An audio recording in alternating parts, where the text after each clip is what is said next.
बिस्मिल्लाहिर्रहमानिर्रहीम। अस्सलाम वालेकुम रहमतुल्लाहि व बरकातुहू। आज हम बात करने जा रहे हैं रूह के मतलब। रूह क्या है, रूह कहाँ आती है और कहाँ से जाती है। रूह कुदरत की इन राज हाय सर्वस्था में से है जिनकी हकीकत से आशनाई हजरत इंसान की बसात से बाहर है।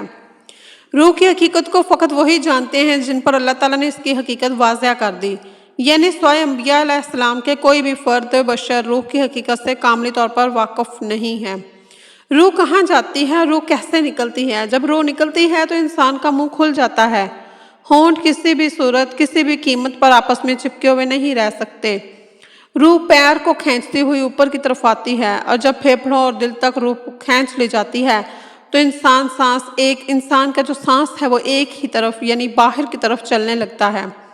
वो वक़्त होता है जब चंद लम्हों में इंसान शैतान और फरिश्तों को दुनिया में अपने सामने देखता है। एक तरफ इब्लीस शैतान और उसके कारिंदे इसके कान में कुछ मशवरे देते हैं तो दूसरी तरफ उसकी ज़बान इसके अमल के मुताबिक अल्फाज अदा करना चाहती है। अगर इंसान नेक हो तो इसका दिमाग उसकी ज़बान को कलमा शहादत की हदायत देता है। एक तरफ इब्लीस इसके कान में कुछ मशवरे देता है तो दूसरी तरफ इसकी ज़बान इसके अमल के मुताबिक कुछ अल्फाज अदा करना चाहती है। अगर इंसान नेक हो तो उसका दिमाग इसके ज़बान को कलमा शहादत की हदायत देता है, लेकिन अगर इंसान काफिर बददीन या मुश्रिक या दुनिया परस्त होता है तो उसका दिमाग कन्फ्यूज़न का और एक अजीब हैबत का शिकार होकर शैतान के मशवरे की पैरवी करता है और बहुत ही मुश्किल से कुछ अल्फाज अपनी ज़ुबान से अदा करने की भरपूर कोशिश करता है। यह सब इतनी तेज़ी में होता है कि दिमाग को दुनिया की फजूल बातों को सोचने का मौका ही नहीं मिलता। इंसान की रूह निकलते हुए एक ज़बरदस्त तकलीफ जहन में महसूस करता है, लेकिन तड़प नहीं पाता क्योंकि दिमाग को छोड़कर बाकी जिस्म की रूह इसके हलक में इकट्ठी हो जाती है और जिसम एक गोश्त के बेजान लोथड़े की तरह पड़ा हुआ होता है जिसमें कोई हरकत की गुंजाइश नहीं रहती। आखिर में दिमाग की रूह भी खींच ली जाती है। आंखें रूह को ले जाते हुए देखती हैं, इसलिए कि आंखों की पुतलियां ऊपर चढ़ जाती हैं।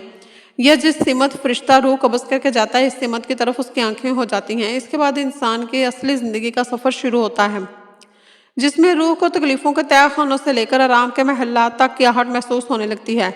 जैसा कि उससे वादा किया गया था कि जो दुनिया से वापस गया कभी लौटा नहीं, सिर्फ इसलिए कि क्योंकि उसकी रूह आलम बरज़ख का इंतज़ार कर रही होती है जिसमें इसका ठिकाना दे दिया जाएगा। इस दुनिया में महसूस होने वाली तवील मुद्दत इन रूहों के लिए चंद सेकंड से ज़्यादा नहीं होगी।